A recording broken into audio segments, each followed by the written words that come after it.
Next up, we've got a pretty interesting one. It's from Hawkeye, who asks, "What are your thoughts on Hulk Hogan getting booed off the stage on Raw?" So, Ted, I don't imagine that you were tuned in to Raw on Netflix this past Monday, were you?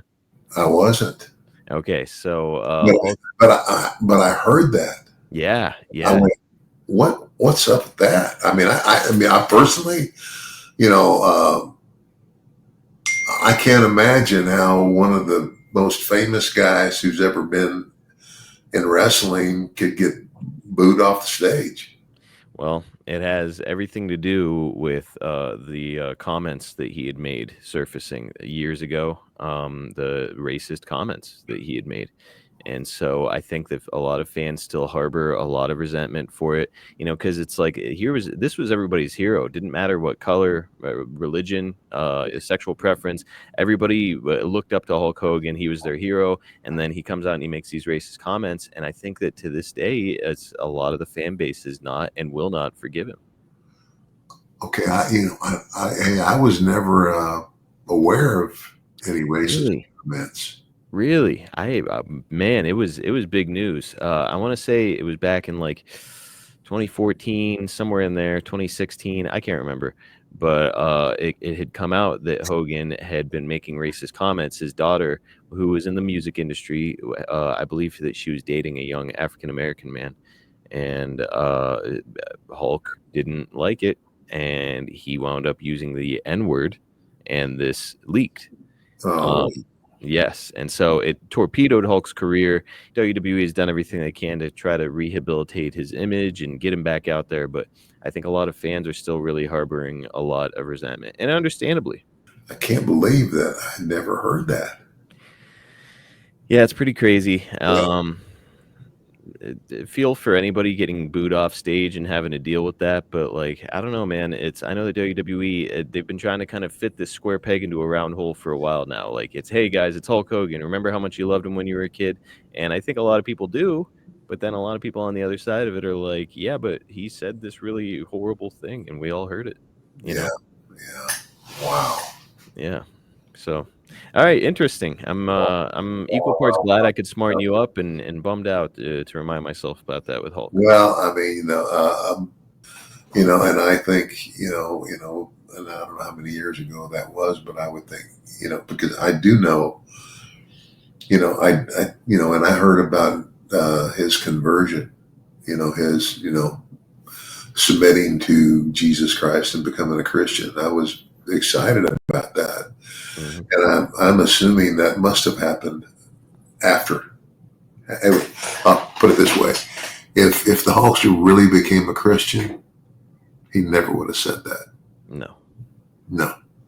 So it's like, and and again, we all make mistakes, and but I never saw anything. That's the other thing, is that I never saw I never saw that surface in terms of his attitude. You know what I'm saying? Hmm. Because we got a lot of black guys in the wrestling business, and most all of them are some of the best guys I've ever known. And I'm again, I've never seen him. I've never seen that out of him. And gosh, I'm just that boy. You just hit me with a shocker there, buddy. Yeah, I'll have to send you like an article on it or send you the audio so you can kind of figure it out for yourself a little bit. Because I don't know if I really did the whole thing justice with my explanation, but I do know that it's out there and it exists. And boy, 10 years later, a lot of folks are not ready to forgive the Hulkster. All right. Next up, we've got Sandalphon Frostburn, one of my favorite names of our listeners. And Sandalphon asks, "What was the bloodiest match you were ever involved in?" Any stick out for you, Ted? Uh, we did the deal. Um, um, I want to say it was actually on television. In Shreveport, I think. I can't remember for sure, but I just know I went deep.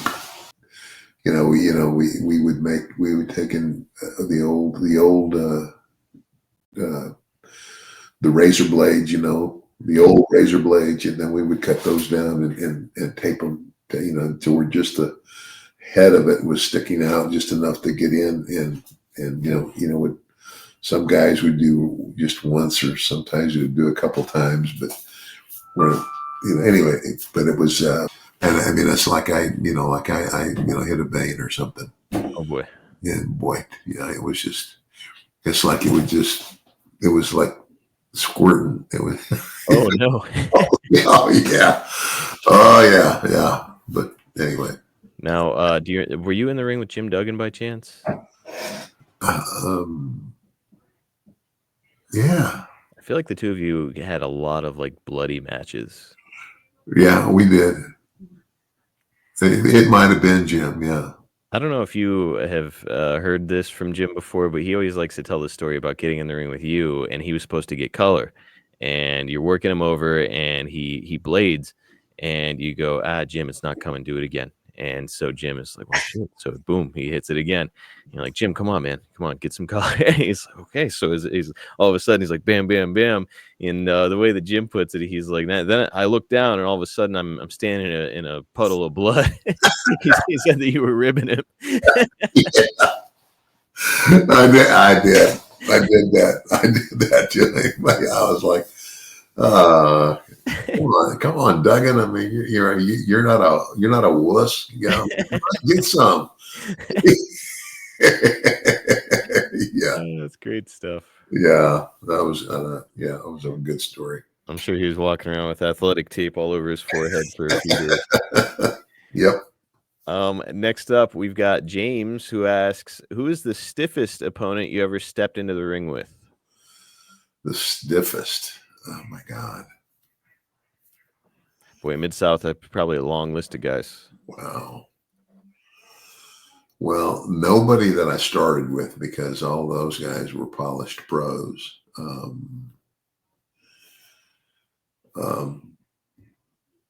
I've heard that One Man Gang would really bring it.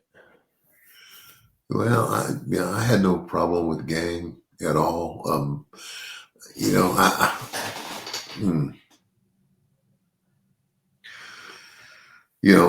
I would probably have to say the ultimate idiot.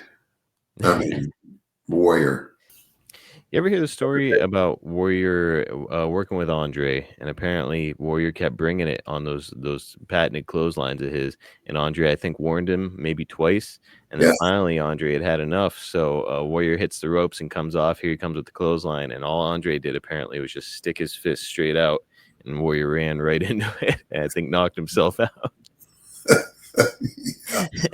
Yeah, I wish I had been there for it. Yeah. It'd probably be a good one to see. Yeah. Yeah.